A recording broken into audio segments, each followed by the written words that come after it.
Hey everybody, it's Sunday, the 19th day of October 2025. I'm Jan Erickson and this is As Above, So Below. I hope your week went well. I got a picture of Andromeda. It looked more like a smudge in the sky, like there was like this weird cloud in this, I don't know, kind of angular shape. But my iPhone is newer, and so it can take it, you see stars when we take a picture of the sky. There's stars everywhere. So I thought, well, if I had any chance of all of getting it, I would do that. So anyway, if you look at if you go to Twitter and click on my profile and you go to the top banner page, you'll see it there. I may do it on all the other places I'm at too, because it's so cool. I took a picture of Andromeda. It's the Andromeda galaxy. So very cool. Anyway, start out with Hagalaz. Hagalaz is one of the three Norn runes in the Elder Futhark. It's the 9th rune. You've got Hagalaz, Nathiz, and Isa. And to me, they hold additional weight from the Elder Futhark than the others do, simply because they represent the Norns who allegedly gave Odin the runes when he hung upside down from the world tree to gain enlightenment. And so I like when I pull them because I think that it's kind of a sit up and take notice kind of a situation with it. It looks like an H in a way with a slant there. And it's essentially, it's about hail. That's the key word for it. It's known as the celestial ice egg. Excuse me, I'm losing my voice already. It's destruction or transformation within a fixed framework. So it's the idea of, making some changes in your life without necessarily throwing out your values that you have. You just maybe got a little bit off track or let perception guide you a little bit or something. And with Hagalaz, it's suggesting that something is going to shake things up. But it's if you think about hail, if you've ever had big hail, we did one time. It was in the mid 90s, 95 or 96 or something. We had golf ball size hail here. We've never had that before or since. And other than some shaded areas where it took several weeks for the hail to melt, it's literally ice. You look at hail and it can cause all this damage, all this destruction, all this big reset, if you will, and then hours later it's gone, and you see no evidence of how that happened. All that's left is the destruction, the stripped trees, the dead birds, all the stuff that happened. If it's happening during garden time or growing season, if you have a farm or something, you grow crops, that's all devastated. And then it's all gone, and you're left with all that in its wake.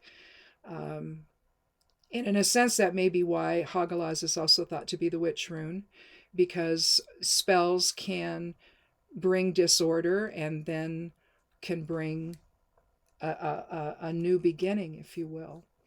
If things are really in a bad way, you can do a protection spell and have that help the situation. To bring closure to whatever the questionable stuff is, and then have the opportunity then to create something new in its wake. And so maybe something today is going on for you that either needs to have that happen, where a reset needs to happen, or where it's going to happen anyway, and it's just alerting you to that and to be prepared for it, with ideas for something new to take its place. I know that sounds ominous, but not necessarily. Let's see. We have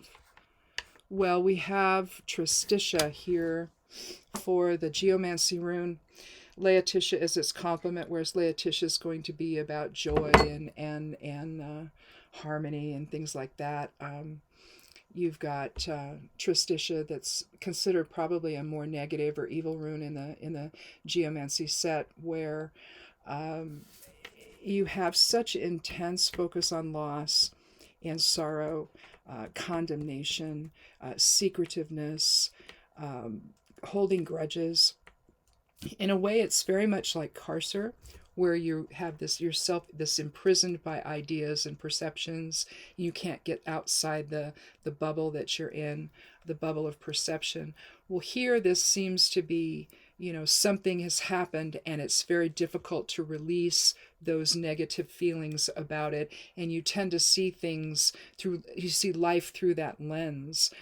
And so maybe whatever is happening today, there needs to be something to shake that up, so that given that the geomancy set that I use, I use it as the below side or ego side of things.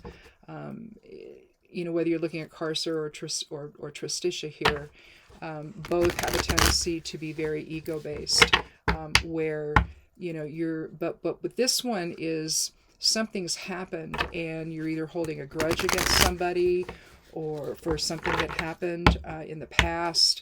Hagalaz can be thought of as the rune of the past. So maybe there was something that happened in the past that was very upsetting and you're having a hard time letting go of it, maybe. And Hagalaz returning today as the higher self side is asking you to see the entire picture and not just your own perception of it. There could be extenuating circumstances for what maybe happened, and even if there isn't, to hang on to the pain and sorrow of it and the animosity you might feel towards somebody else in the process. It just isn't healthy. It's not a healthy place for you to be. It doesn't mean that you have to necessarily come back together with the individual. You can acknowledge what has happened, though, and the impact it's had on your life. And at some point, you have to let go of seeing everything through that lens and move forward into a new way of seeing things. And so Hagalaz may just be suggesting that it's time to do that, to kind of shake things up, to let go and loosen the bond and the ties you have to that particular past event that's keeping you in a negative mindset. And I'm not trying to minimize whatever it was that happened. It's just at some point you have to value yourself enough to let go of that and not to stay stuck there, and to let all that negativity harm your body and your mind and your heart and all of that, because it does. At some point, moving forward helps you. And again, I'm not suggesting you have to forgive the person or you have to reunite with a person that or say it was a job that you felt, something bad happened and you got blamed for it or whatever, and now you're the one without the job. It could be a situation that happened where it's keeping you from letting go of the pain of it all and allowing you to move forward. So let's go ahead and cut the deck and take 3 cards, see if it gives us a little bit more information here.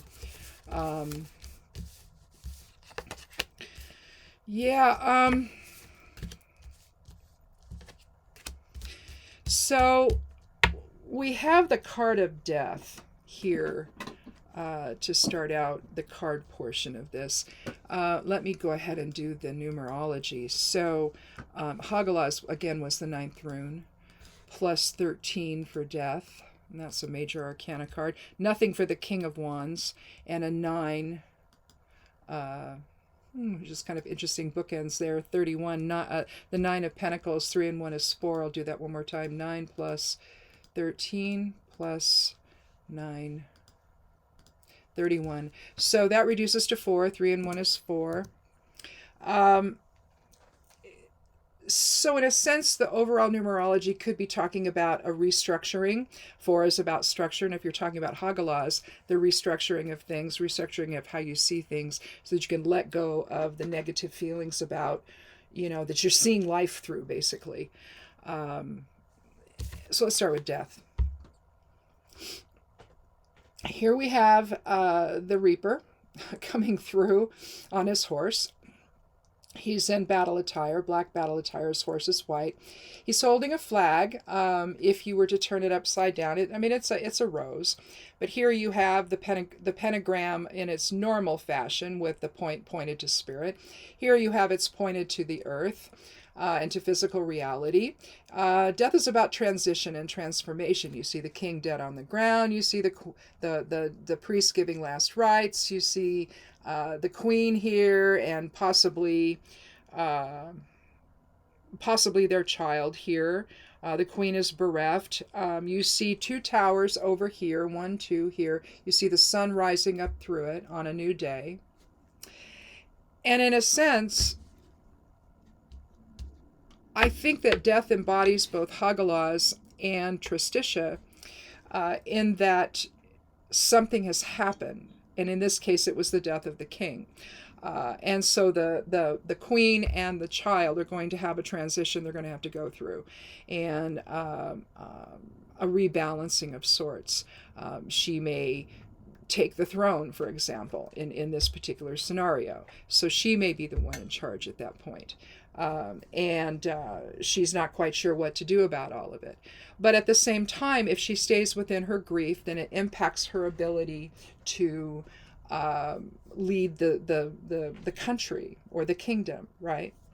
And so when you see death riding through, and then you see here, back here on it's a blue water, but there you have the ferryman's boat there, and we'll say this is the river Styx, even though it's blue. The idea that there's going to be a substantial change and transformation in your life. It does not necessarily mean that someone's going to die in your life. It simply just means that there's some transition into something, another phase of existence, a restructuring of sorts. And that's the same thing that Hagalaz is talking about, to let go of the sadness, let go of the grief, and allow that transformation to take hold that you need to have. Now, the King of Wands comes in and can either represent you and the new authority that you take for yourself, to exercise the will to indeed transform.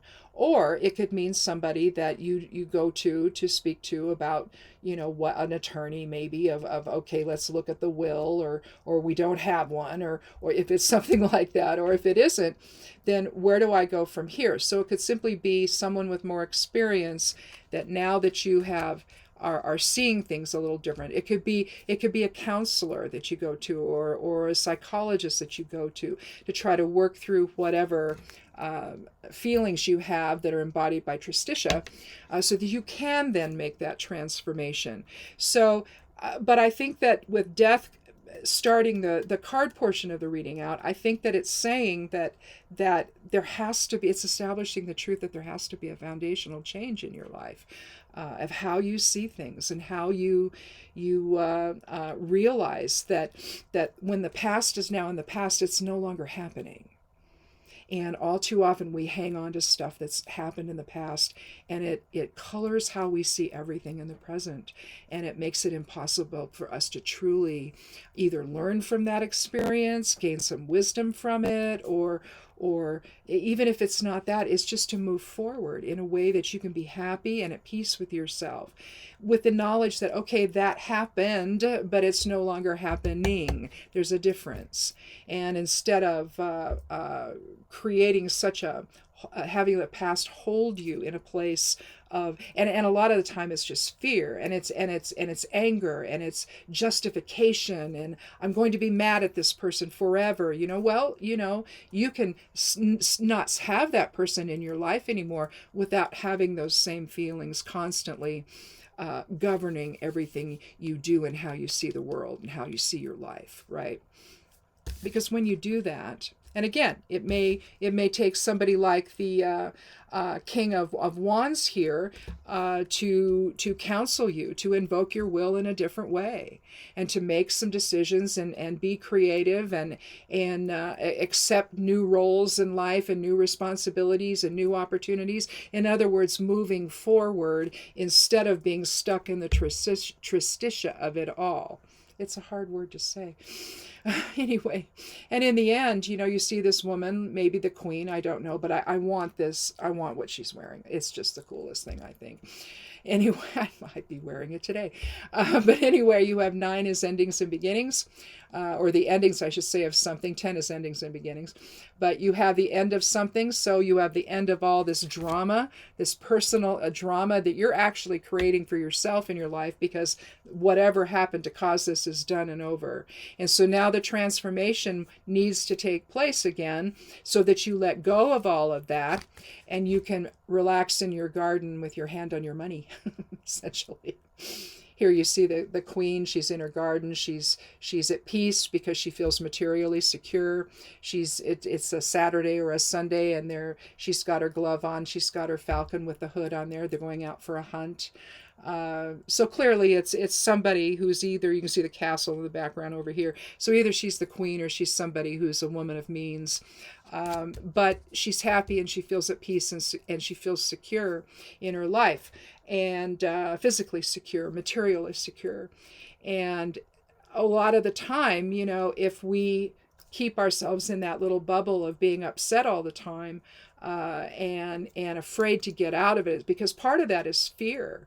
If somebody has done something that really, really changed your life, that upset things and all of that, you may be afraid to move on, because it's like, well, I just dealt with that, so is that going to happen again?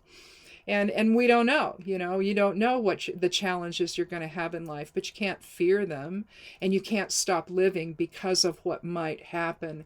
And so I think that whatever happened to transform things for you in the past, that maybe are leaving you in that Tristitia energy, it's time to allow Hagalaz, the witch rune of the Elder Futhark, to help you transform your perceptions, so that you let go of whatever the past influences had on you, and you can move forward into something new. It may mean examining some of that. Transitioning with the death card reinforces it. It may examine it, say, with somebody who's a therapist or a psychologist, or if you have a pastor that of your church, if you go to church and you have a good relationship with the pastor, maybe the pastor gives guidance that way to help you let go of things that are troubling you and keeping you from moving forward. Whoever it is, a wise mentor, it could be a family member, that you love and trust, and whose guidance you've had before. And just anybody, or an old friend that you go and talk to and say, I feel like I'm hanging on to stuff here, and I'm not really sure how to stop doing that. And that old friend may have some advice to give you about how maybe they did it. How they and when you do that, your life is transformed, because you're no longer burdened by the past and the feelings that you have about it, and you can look at things in the future with new vision, that you weren't doing before. And so and in the end, you feel lighter and happier and more secure and more at peace with yourself. So I think, with the 4, you're taking a practical approach. The 4 overall numerology for the reading, I think it means you take a practical approach to this, and you make the decisions you need to make, and get the counsel you want to have, no matter who it's from. And who knows, maybe you'll be able to embrace the transformation that needs to happen, so that you can live a happier life and a more emotionally secure life, maybe. So anyhow, I think that's it. So think about that this week, if that happens to be something you're dealing with. You don't need to be in that place anymore. You can let it go and take what you've learned and apply it to the future. But the emotional upset, holding grudges, being secretive, living in condemnation all the time, it's not helping you. The other person, if there's a person involved in this, if that's what it's talking about, you had a friendship that went awry, and it was very upsetting for you, and it's been tough for you ever since. And that person may not even be thinking about it anymore. They probably aren't. You're probably the only one that's being hurt by this. And you don't need to be there. You really don't. And whatever's happened, and it doesn't need to continue happening in your mind, in your thoughts, and in your heart. So you're worth more than that. So anyway, That's it. I think that we don't need to add another card here. Just think about it, and if it's, if it's happening to you, or if it's something that's happened in the past, and maybe you'll discover that, hey, you know what, I'm hanging on to stuff here that I don't need to do that anymore with. So, and that can be quite transforming. So, anyhow, have a good week. Thanks for watching. Click subscribe if you haven't. I'd love you to do that. Check out the blog over at Stepping Aside. The web address there is imsteppingaside.com. The forecast and the correspondences for Work and Magic went out this morning. Also tomorrow, the weekly Monday through Friday As Above So Below readings go out in a post there also on Stepping Aside. And come back again next Sunday for another edition of As Above So Below. Be good to yourself, be good to one another, and blessed be.